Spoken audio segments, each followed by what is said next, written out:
اعوذ باللہ من الشیطان الرجیم بسم اللہ الرحمن الرحیم۔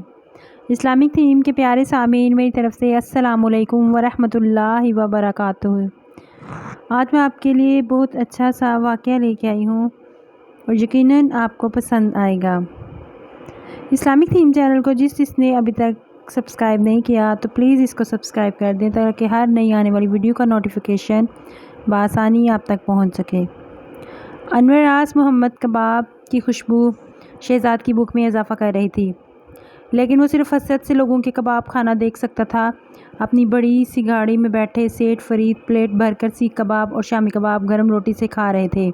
ان کا بیٹا شہزاد کا ہم عمر ہوگا ملائی بوٹی سے لطف اندوز ہو رہا تھا۔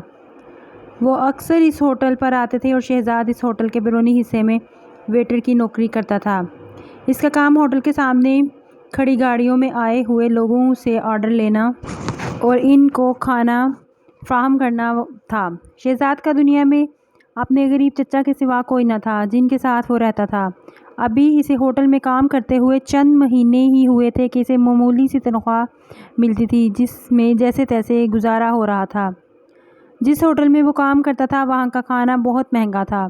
شہزاد وہ کھانا خرید کر تو ہرگز نہیں کھا سکتا تھا، البتہ کبھی کبھی ہوٹل کے مالک خوش ہوتے تھے اور تمام نوکروں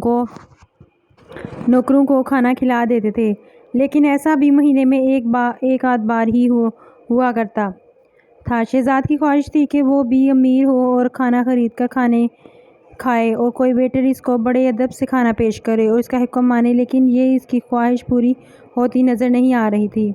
وہ احساس کمتری کا شکار ہوتا جا رہا تھا اور سیٹھ فرید کو حسرت سے دیکھ کر سوچ رہا تھا کہ یہ کتنے خوش نصیب ہیں اور میں کتنا بد نصیب ہوں۔ ایسا سوچ کر اداس ہو جاتا تھا۔ اس کا چچا اکثر کہا کرتا تھا، اداس نہ ہوا کر، دنیا میں ہر انسان کی زندگی مختلف ہوتی ہے۔ اللہ ہی بہتر جانتا ہے کہ اس نے کس مصلحت کی وجہ سے کس انسان کو کیسی زندگی عطا کی ہے۔ ہمیں ہر حال میں اللہ کا شکر ادا کرنا چاہیے۔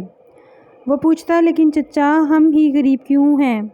چچا سمجھاتے، بیٹا دنیا میں صرف ہم ہی نہیں لاکھوں اور غریب ہیں۔ امیر لوگوں کے اپنے مسائل ہوتے ہیں اور غریبوں کے اپنے۔ اللہ سب کو آزماتا ہے۔ دنیا میں کس کو ہمیشہ رہنا ہے بھلا کامیاب وہ ہے اللہ کی رضا میں راضی رہے۔ شہزاد اکثر چچا سے بحث کرتا اور کبھی کبھی اسے چچا کی باتوں سے سکون بھی مل جاتا، لیکن چند دنوں کے بعد وہ سب باتیں بھول کر پھر سے اداس ہو جاتا۔ اس دن بھی شہزاد بہت اداسی سے لوگوں کو کھانا کھاتے دیکھ رہا تھا کہ بارش کا موسم تھا، لوگ تفریح کر رہے تھے، ہجوم بھی بہت زیادہ تھا۔ سیٹھ فرید کی گاڑی آ کر رکی اور دل ہی دل میں ان کی قسمت پر رشک کر کے اداس ہونے لگا۔ بوجھل قدموں سے وہ سیٹھ صاحب کی گاڑی کے پاس کھانے کا آرڈر لینے گیا۔ جی صاحب، کیا کھانا پسند کریں گے؟ شہزاد نے پوچھا۔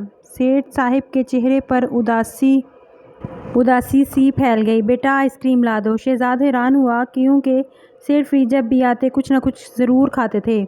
آج ایسا پہلی بار ہوا تھا کہ وہ صرف آئس کریم کی فرمائش کر رہے تھے۔ اسی دوران ہوٹل کے مالک جو کہ سیٹھ فرید کے دوست تھے وہ بھی وہاں پہنچ گئے اور کہا، فرید صاحب آج آئس کریم سے پیٹ بھریں گے کیا؟ سیٹھ فرید کی اداسی میں مزید اضافہ ہو گیا، گویا ہوئے بس بہت کھا پی لیا، اب تو ہم صرف آئس کریم ہی کھا سکتے ہیں۔ وہ کیوں؟ خیریت؟ قمر صاحب نے حیرت سے پوچھا۔ کیا بتاؤں قمر صاحب نے حیرت سے پوچھا۔ کیا بتاؤں قمر صاحب، مجھے گلے کا کینسر ہے، فی الحال میں آئس کریم کے علاوہ کچھ نہیں کھا سکتا، ڈاکٹر نے سختی سے منع کیا ہے۔ سیٹھ فرید آہستہ آہستہ بول رہے تھے، شاید ان کے گلے میں فی الحال میں آئس کریم کے علاوہ کچھ نہیں کھا سکتا، ڈاکٹر نے سختی سے منع کیا ہے۔ سیٹھ فرید آہستہ آہستہ بول رہے تھے اور شاید ان کے گلے میں درد ہو رہا تھا۔ شہزاد نے آنکھیں پھاڑ کر حیرت سے سیٹھ فرید کی بات سنی اور آئس کریم لینے چل پڑا۔ سیٹھ فرید اپنا حال بیان کر رہے تھے اور شہزاد کے ذہن میں چچا کی باتیں گونج رہی تھیں۔ اللہ سب کو آزماتا ہے۔ شہزاد کے پاس دنیا کی سب سے بڑی دولت صحت تھی۔ اچانک اسے لگا کہ وہ سیٹھ فرید سے بھی زیادہ امیر ہو گیا ہے۔ اسی طرح ہمیں اللہ نے جو دیا ہے اس پر شکر ادا کرنا چاہیے، دوسروں کی طرف دیکھ کر حسد نہیں کرنا چاہیے اور نہ ہی اللہ سے شکوے شکایت زیادہ کرنے چاہیے۔ اللہ نے ہم سب کو اپنی اپنی جگہ پر بہتر طریقے سے نوازا ہے۔